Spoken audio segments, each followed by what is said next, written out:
Hey, welcome back for another video, guys. In this video, I'm going to talk about speedy valves or speedway valves or whatever you might call them. These are the little valves you find underneath your kitchen sinks, bathroom sinks, and even under your toilets. They're meant to shut off the water when you have to make repairs. Down on the bench, I have 5 different versions of this valve set up on my homemade speedy valve Christmas tree. We're going to go down, take a look, and I'll go into depth on each and every one of them. So stick around, I'll be right back after the intro.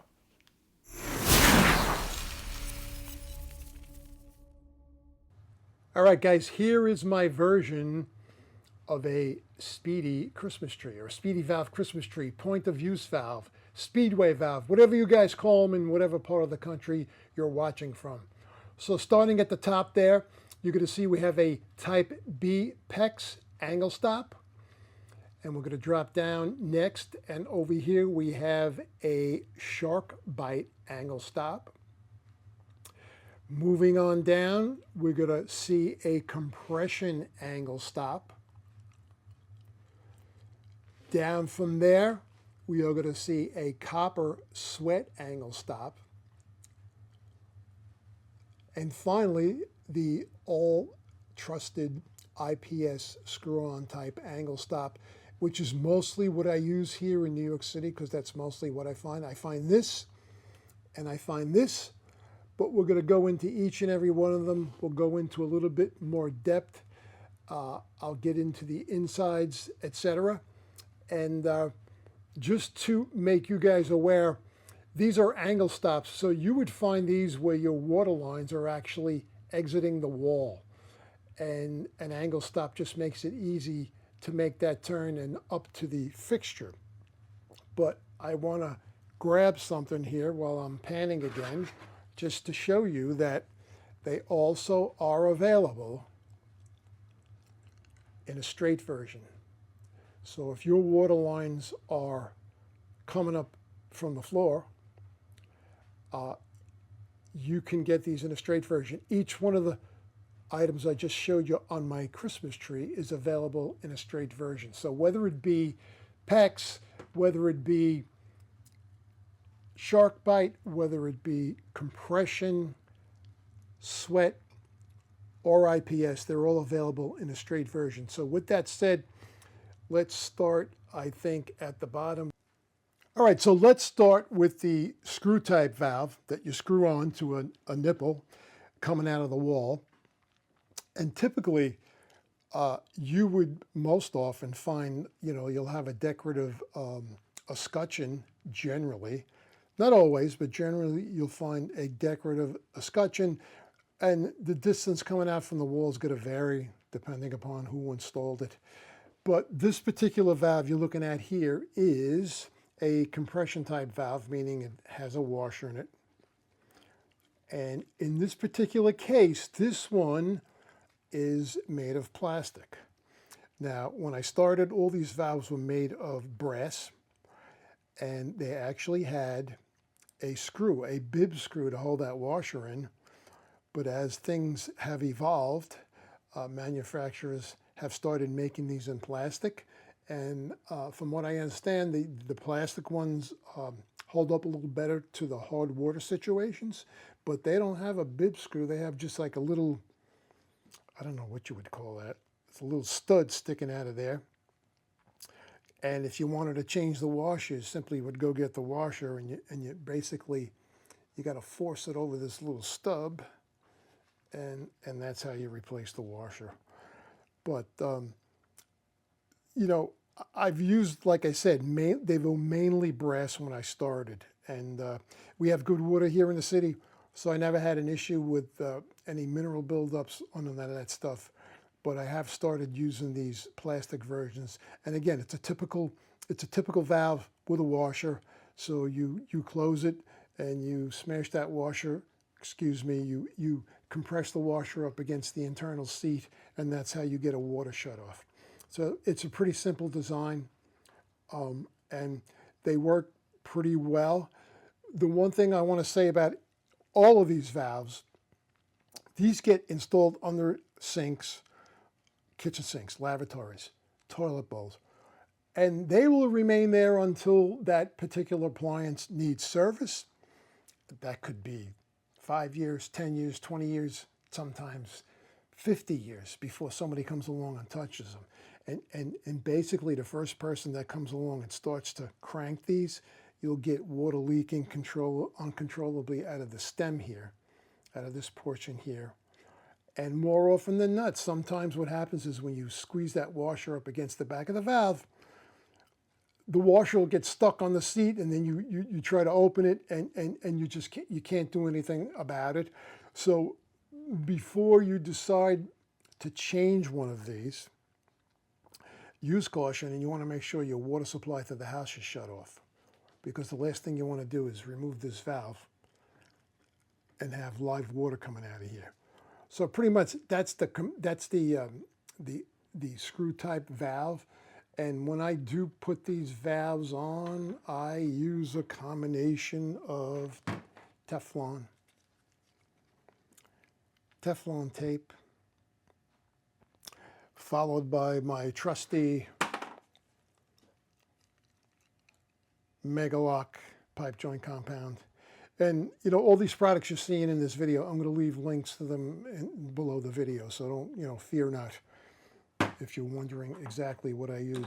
But, you know, it's simply a matter of taking it off. You would put your Teflon tape in a clockwise fashion, two or three rounds, 4 rounds, whatever floats your boat.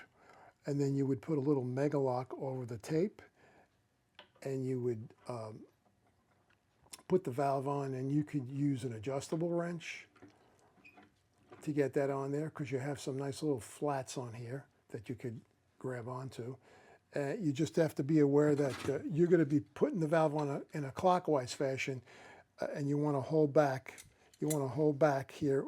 Once that valve starts to get tight, you want to hold that nipple that's coming out of the wall, because the last thing you want to do is break it. I've done it, trust me.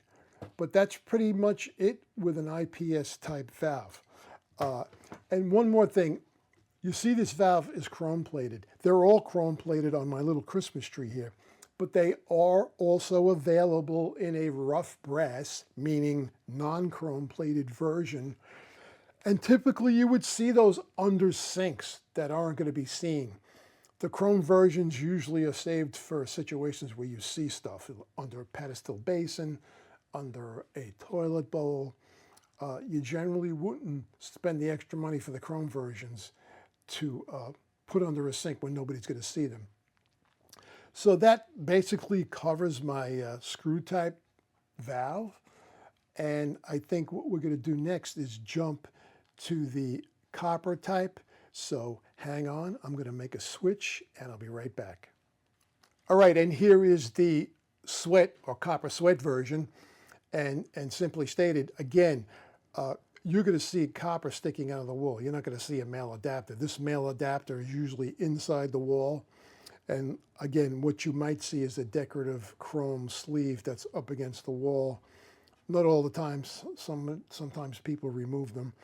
But at any rate, if this valve went bad and you found that you couldn't get it to stop running, the water won't shut off, or whatever the case may be, you could take a look in there, check out the integrity of the washer, check out the integrity of the seat inside. If it looks good, you could try to replace the washer and see if that works out for you. But again, like I said, most often these things are in there for so many years before somebody touches them. All the packing in here gets all dried out. So as soon as you go to turn it, you'll get this like leak coming out of here.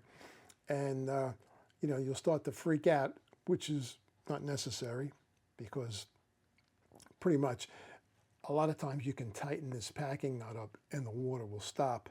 But again, if it's a 30, 40, 50-year-old valve, I'm going to recommend changing it. Now, obviously, this is copper sweat. You're going to have the tools to sweat and do a copper joint.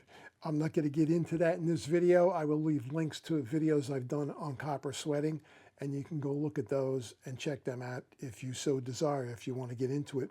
But when you do solder a valve onto this copper stub, you want to remove the stem. Take the stem out, take the washer out because, trust me, you will burn this and you will probably melt the plastic.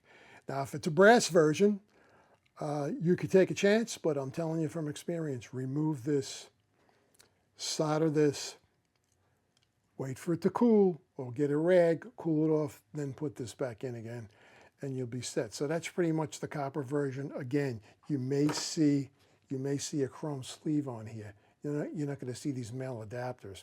I only have these in here to actually prop it up so you can actually see what's going on here. But that's the copper sweat version, and the screw version and this version are the ones I use the most. Those are the ones I carry with me. And what we will do is move next to the next version of an angle stop. And give me a second, I'll be right back. Okay, and here's the compression style valve. And simply that's made with a nut and a ferrule. There's a nut and a ferrule inside of here, similar to what you would use going up to your fixture. You have a brass ferrule inside here, which would slide onto your tubing that goes up to the fixture. And then you have a nut that goes on. And as you tighten it, the ferrule will tighten around the tube going up to the fixture. Same thing here. So you have a piece of copper coming out. This is a compression ring. And as you tighten this, that brass ferrule tightens up against the copper tubing and makes the watertight seal. Now, this is a quarter turn valve. Again, you can get these with a continuous turn, which has a washer inside of it. It depends on which manufacturer, which stores you go to, but they're available in both versions. So whether it be a washer or a quarter turn ball valve, they're available in both. If you decided that this valve was bad, the washer was bad, the ball doesn't turn, it's not holding water for whatever the reason is, and you decided you wanted to change this, what I see guys do a lot of times is they'll go in there and they will remove this.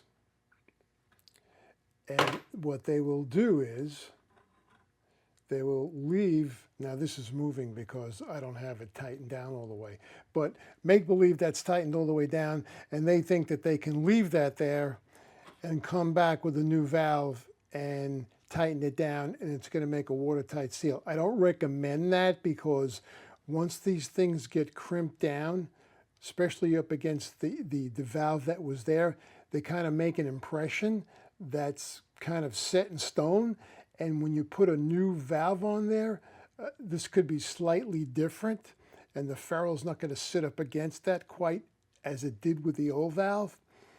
And so what I see a lot of guys do is they'll take Teflon tape in order to circumvent this this particular situation, and they'll wrap tape around that ferrule, and then they'll try to come back in with a new valve and leave the old ferrule on. Don't forget, this is crimped on here. This is not coming off. And they'll try that. Sometimes it works by wrapping Teflon around there. Sometimes it will work. I wouldn't do it, but people do it. And sometimes it works, but most times it doesn't. So I would encourage you guys to take the old ferrule off. Now, how do you get that off? Listen, I'm kind of old school, and I get like a 32 teeth per inch hacksaw blade or mini saw blade, and I'll make a diagonal cut in the ferrule, almost down to the tubing, not quite all the way down, and then I'll get a screwdriver and I'll pop it, and that ferrule will come off. But if you want to go the fancy route, you can use a tool called the ferrule puller.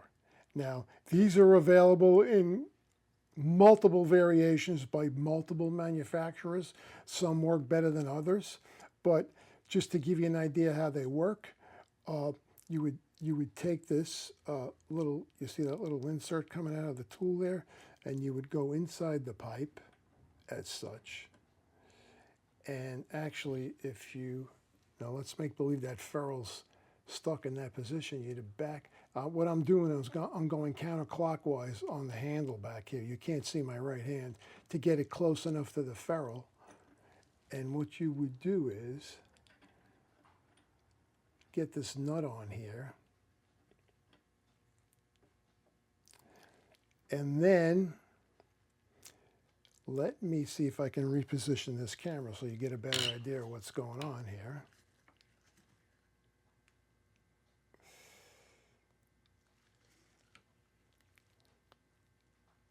And you'll turn clockwise, and as you turn clockwise, it's pulling that nut along with the ferrule right off the pipe. And you ultimately will get the ferrule off. So now the ferrule is in here. So that's the old ferrule. You'll throw it away. And what you'll do is you'll get your new nut. Don't use the old nut. Use the new nut from the new valve. You'll put that on there. You'll put this on here like this. You'll put your valve on. I would put a little mega lock on here, a little pipe joint compound just to aid in lubrication. And then you'll come back here with the nut. And while holding the valve back with a pair of channel locks, you can come in here with an adjustable wrench, grab the flats of that nut and make that up clockwise. And you'll make that up clockwise, as I like to say, you whack it up to get it nice and tight. And you're going to have yourself a nice watertight seal. So that's how a compression valve works. I don't see too many of them here. I see them out on Long Island. I'll see them in New Jersey, but I don't see too many of them here. I see basically the screw type and the sweat copper type. So that's the compression style speedy valve. And let's move on to the next one. All right, so after the compression valve, this is a shark bite fitting. Now, what's different about this is these are quarter-turn ball type valves. They don't have washers in them. So let me see if I can take this off and see if I can show you inside the valve what that's all about. And I'm gonna take this off the rig here. And I don't know if you could see inside there, there's a ball, and I am going to turn this quarter turn. I have to hold on to it rather hard. And depending upon which way we have to go here, this is really, oh, there we go. I don't know, did you see that? The ball's closed. Let me see if I can get this closer, and I'm going to turn it. So this would be on. And this would be off. So it's quarter turn. Again, if these have been in there for years, sometimes the handles turn, the balls stay in the same spot. So it's hit and miss. They're point of use valves. That's what they call them, point of use. And generally you don't need them until you have to make a repair on a faucet or a toilet. Now this is a shark bite fitting, which basically pushes onto the pipe. And in order to get this off, they are removable. Can't use them here in New York City, but in most parts of the country you can use them. And in order to get this off, you would have to use this little removal tool, and I will show you. You would put that around the pipe, and then I'm going to squeeze this with my fingers. Excuse my fingers. My weak hands, my arthritic hands. And there you go. So you would squeeze that little, you see that little ring there? You squeeze that with the tool and it'll slip right out. And now in order to install this, you would want to make use of this installation tool here. So it's just a depth gauge. Now, if you're going to cut your copper tubing brand new, I suggest what you do is go out and get yourself, again, I'll leave links down below, but you're going to need a reamer. That's an inside and an outside reamer. You want to ream the interior of the pipe, and you want to ream the exterior of the pipe. You would put the depth gauge in, and what you would want to do is put a mark here, and that's just to tell you that when you push the shark bite fitting on there, it's all the way in. So then you would get your shark bite fitting, and I'm not going to get into how shark bite fittings work, other than to say I'm going to leave a video link. I did a whole thing on shark bite fittings. So basically you would stick that on here and then get that until you get up to your pencil mark, and that ensures that you're fully engaged. So these are basically easily replaceable as long as you have enough copper sticking out of the wall. You can't have stubs sticking out of the wall. You need a decent amount for you to make these work, but it is doable. So with a shark bite fitting, and again, I'll leave links to how shark bite fittings work down below, and you can go check that out. And like I said, this is a quarter turn ball valve, so quarter turn on, quarter turn off. And don't forget your little nut and your little ferrule here, which you're going to need for your basin supply going up. So that is your shark. They're very convenient, I got to tell you. I use shark bite caps, and I use shark bite caps and plugs. In an emergency situation, I can pop them on, and then I come back the next day, and I'll either through use of copper tubing or through use of screw pipe, I will come back and make a proper fix. All right, let's jump to the next example. All right, this final version is a Pex B type of angle stop. Now, let me say this, with Pex tubing, P.E.X. tubing, there is type A, there is type B. I'm not going to get into the differences in this video. I will leave some links so you can go check that out, but there is a difference. There's a type A, there's a type B. This is a type B. It uses crimp rings, and it uses fittings with barbs on them, so that it's like a barbed fitting. So this is a 1/2 inch threaded fitting, and it's got a barb on the opposite end, a male barb, and the valve has a male barb. And this is a quarter turn valve, like the previous valve we took a look at. Same thing, it's got a ball inside. So quarter turn on, quarter turn off. So if you had the Pex tubing and you don't have the crimp rings and you don't want to go through the headache of going out and buying tools, and you had enough Pex sticking past the wall, this is assuming you have enough material sticking past the wall, you could use a shark bite valve. So when you're cutting Pex tubing, I recommend you go out and get a Pex tube cutter. They're relatively inexpensive, and you can make a relatively square cut. The key is getting a square cut on your tubing, and simply you would stick that in there, get that lined up, and make sure you got a sharp blade on there, and you give it a squeeze, and basically you end up with a square cut. And what you can do, if you wish, I know a lot of guys don't, but you can go out and get that depth gauge tool that you use with the shark bite fittings, and you could take advantage of that outside pipe reamer there, and it'll just take the edge off the outside edge of the Pex tubing,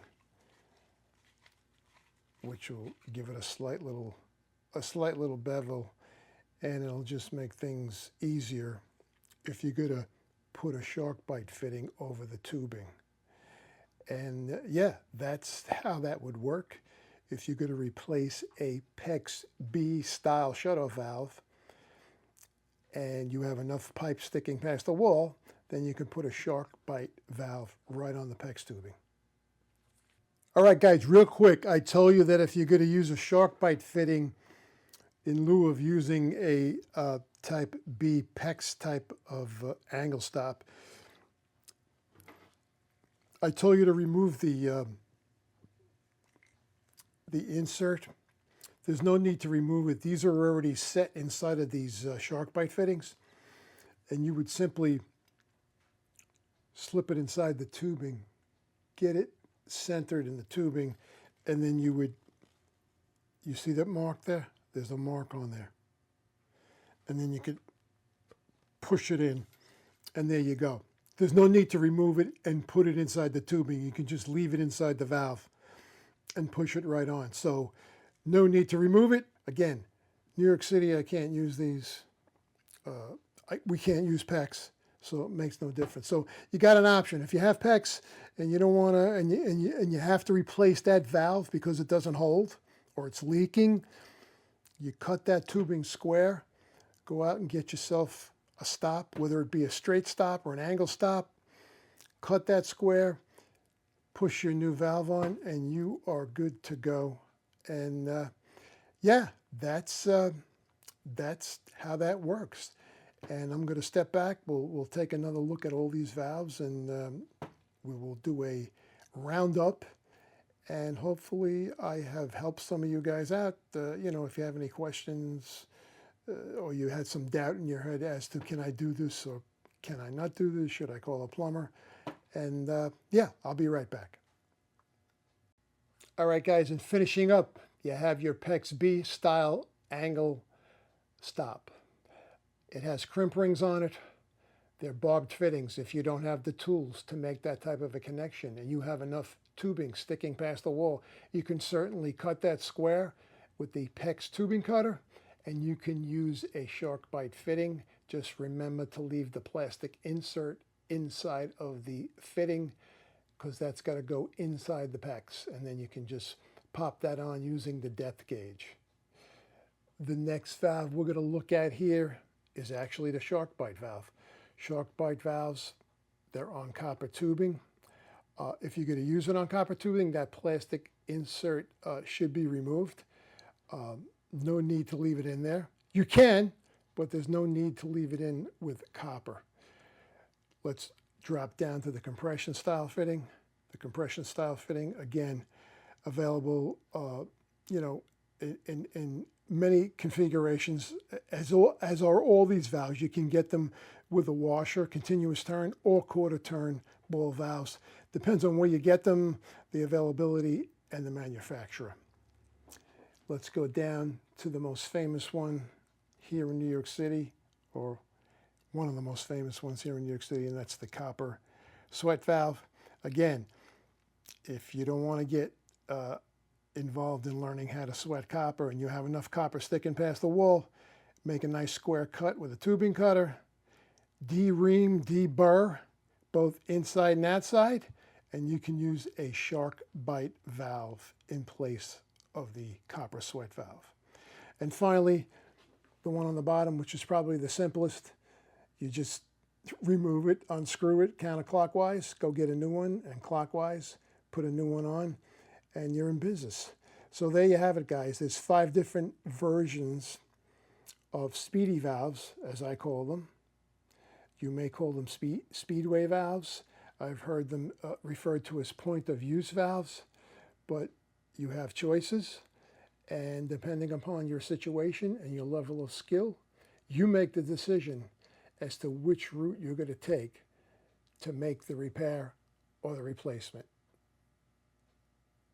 So there you have it, guys. 5 different versions of speedy valves that you can use if you feel up to it and you want to take this task underhand.